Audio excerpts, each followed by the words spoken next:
আসসালামু আলাইকুম। আশা করি সকলেই অনেক ভালো আছেন। নতুন আরেকটা ভিডিওতে সবাইকে অনেক অনেক স্বাগতম জানাচ্ছি। তো এখানে আজকে কাঁঠালের বিচি কুচা ভাজি করব। আর আমি কাঁঠালের সিজনে সবসময় এইভাবে ভাজি করি। এইভাবে খেতে আমার কাছে খুব ভালো লাগে। শুটকি দিয়ে কাঁঠালের বিচি কুচিয়ে ভাজি করাটা খুবই মজাদার একটা রান্না।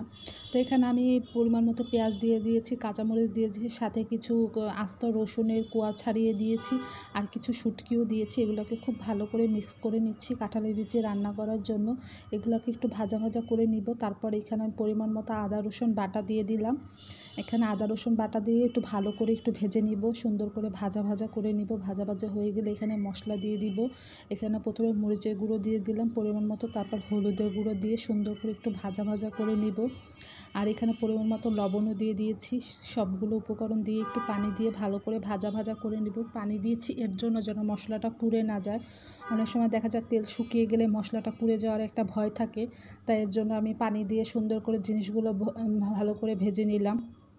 তারপরে এখানে কেটে রাখা কাঁঠালের বিচিগুলো দিয়ে দিলাম। এইখানে কাঁঠালের বিচিগুলো আমি ছোলা ফেলে খুব সুন্দর করে কুচিয়ে নিয়েছি, আলুর মতো। আলু যেভাবে কুচাই সেভাবে কুচিয়ে নিয়েছি। আর কাঁঠালের সিজন হলে না আমি এইভাবে কাঁঠালগুলো সুন্দর করে ভাজি করে রান্না করি। আমার কাছে এইভাবে খেতে সত্যি অনেক ভালো লাগে। আর এইভাবে কখনো খেয়ে দেখবেন, সত্যি খুবই ভালো লাগে খেতে। এখন কাঁঠালের বিচিগুলো পরিমাণ মতো পানি দিব সেদ্ধ হওয়ার জন্য। এগুলো সেদ্ধ হওয়ার জন্য এখন সুন্দর করে ঢাকনা দিয়ে দিব, যেন সুন্দর করে সেদ্ধ হয়ে রান্না হয়ে যায়। তো এই যে কাঁঠালের বিচি আমার সুন্দর রান্না হয়ে গিয়েছে, দেখেন একদম সুন্দর ঝুরঝুরা টাইপের একটা ভাজা ভাজা হয়ে গিয়েছে কাঁঠালের বিচি। তো এই পর্যায়ে আমি নামিয়ে ফেলবো। এটা আর বেশি করবো না, একটু লাড়িয়ে চাড়িয়ে তারপরে এটাকে সুন্দর করে রেখে দিব। এই যে রান্না হয়ে গিয়েছে এটা, আর দেখতেও কত সুন্দর হয়েছে, দেখতেই অনেক লোভনীয় লাগছে। তারপর সাথে নিলাম এখানে মুরগির মাংস, সাথে কিছু মুরগির মাংস রান্না করব এখানে। তো মুরগিটা সুন্দর করে ভুনে নিচ্ছি রান্না করার জন্য। সুন্দর করে মুরগিটা এখানে রান্না করবার জন্য সুন্দর করে ভুনে নিচ্ছি এইখানে। আর এইখানে মুরগির জন্য আমি দিয়েছি পেঁয়াজ, আদা রসুন বাটা, মরিচ, হলুদের গুঁড়ো, মুরগি রান্না করতে যা লাগে সেগুলোই দিয়েছি। আমার বাসাটা একদম রাস্তার পাশে, এর জন্য গাড়ির সাউন্ডগুলো একদম বেশি শোনা যায়। তো এই শব্দগুলো একটু ইগনোর করবেন প্লিজ, কারণ যতই চেষ্টা করি তারপরে যেন শব্দ কোনোভাবেই বন্ধ করা যায় না। তো এই শব্দের মধ্যেই ভিডিওর ভয়েস দিতে হচ্ছে। তো সবাই একটু শব্দটা একটু ইগনোর করবেন প্লিজ। তো মুরগির ভিতরে এখানে আমি আলু দিয়েছি, মুরগিটা ভোনার পর এখানে আলু দিয়েছি, কারণ মুরগির মাংস রান্না করলে একটু আলু না দিলে হয়ই না, কারণ আমার মেয়ে আলু দিয়ে মুরগির মাংসটা বেশি পছন্দ করে।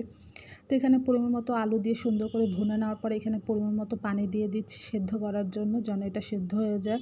আর এই লাল মুরগিটার সেদ্ধ হতে অনেক সময় লাগে, তাই পানি দিয়ে অনেকবার সেদ্ধ করতে হয়। তো এটাকে পানি দিয়ে সুন্দর করে ঢাকনা দিয়ে দিয়েছি, সুন্দর করে সেদ্ধ হয়ে যাওয়ার মতো। সেদ্ধ হয়ে যাবে, এটা সুন্দর রান্না হয়ে যাবে এটা। এই দেখেন সেদ্ধ হয়ে গিয়েছে, কত সুন্দর ঝোলটা ঘন হয়ে গিয়েছে, আর দেখতেও কত সুন্দর লাগছে। আর এই লাল মুরগিটা না খেতে খুবই ভালো লাগে। এটা একদম ঝোল রান্না করলে ঝোলটা খুব ঘন হয়ে যায়, খেতে সত্যি অসাধারণ লাগে। তো সাথে রান্না করবে একটু করলা ভাজি করবে। একটু করলা আমি কুচিয়ে নিয়েছি ভাজার জন্য, আর করলাটাও আমি সুন্দর করে চুলায় বসিয়ে দিয়েছি। আর এখানে আমি করলার মধ্যে একটু টমেটো দিয়েছিলাম কুচিয়ে, যেন খেতে খুব ভালো লাগে। এরকম একটু টমেটো দিলে না সত্যি খেতে খুব ভালোই লাগে। তো এই যে সবাই ভালো থাকবেন, আজকের রান্না এইখানেই। আল্লাহ হাফেজ।